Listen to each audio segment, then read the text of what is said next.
At 30, you're still working on improving your reflexes, but a 57-year-old man is simultaneously keeping 5 female college students busy in bed. During their time together, some call him husband, others call him daddy, and there are even more explicit names used.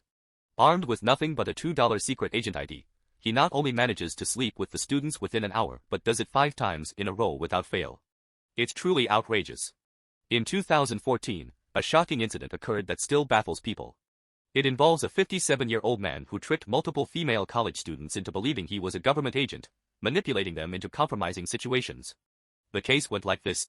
On October 5, outside a university in Wuhan, a mysterious elderly man approached a young woman, Xiao Qian, asking for directions. Before she could respond, he stopped her and pulled out a special ID card, which claimed he was a high-ranking government agent. With a deep, persuasive voice, he explained that he was in the middle of a covert mission to capture dangerous criminals planning to bomb the university. He reassured her that there was nothing to fear as his team had everything under control, but he needed her help to lead him to the suspect. Xiao Qian, initially skeptical, gradually believed his convincing story, especially after he vividly described the criminals' brutal methods. Feeling like she was suddenly thrust into an important role of national security, she nervously agreed to assist him. As they walked, the man continued to describe the criminals lurking around and what a great service Xiao Qian was doing. Her suspicions dissolved, replaced with a sense of duty. After reaching the supposed location of the suspect, the man told Xiao Qian to leave quickly as the situation was about to become very dangerous. Before she could depart, he grabbed her hand and said, "Wait, I need your help just a bit longer. There are more suspects around, and I need you to act like you're my daughter to keep us from being noticed." Xiao Qian hesitated but complied.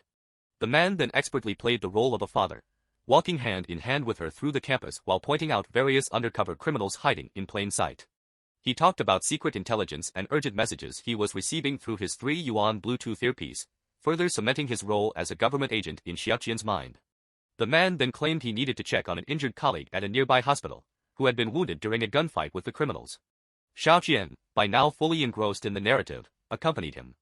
At the hospital, the man told her that his team was busy treating the injured colleague but didn't have the money to cover the medical expenses, as they couldn't access the organization's funds immediately. Moved by his story, Xiao Qian withdrew her entire savings, over 30,000 yuan, and handed it to the man to cover the costs. Incredibly grateful, the man promised to report her good deed and ensure she was rewarded by the government. However, just as they were parting ways, the man's earpiece chimed again with an emergency message. He told Xiao Qian that his identity had been compromised and that both of them were now in danger. The only way to ensure their safety was to hide in a nearby safe house, which turned out to be a hotel room. Despite the oddness of the situation, Xiao Qian's sense of duty and trust in the man led her to agree.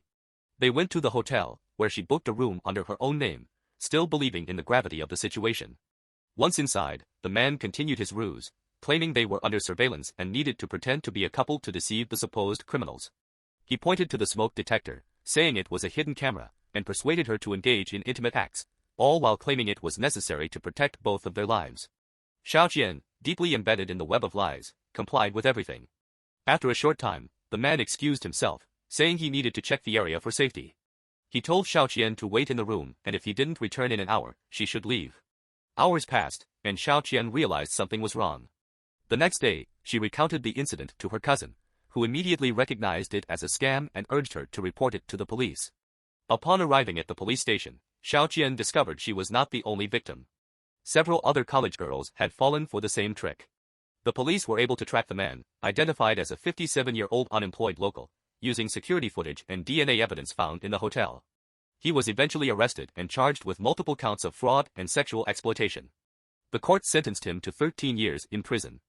Despite the absurdity of his actions, the man showed no remorse, coldly stating that the girls were willing participants in his scheme, claiming he never forced them to do anything. However, the case highlighted how manipulative con artists can exploit people's sense of duty and trust, leading them into dangerous situations. This case serves as a sobering reminder to always be cautious when dealing with strangers, no matter how convincing they may seem. Trust your instincts, and when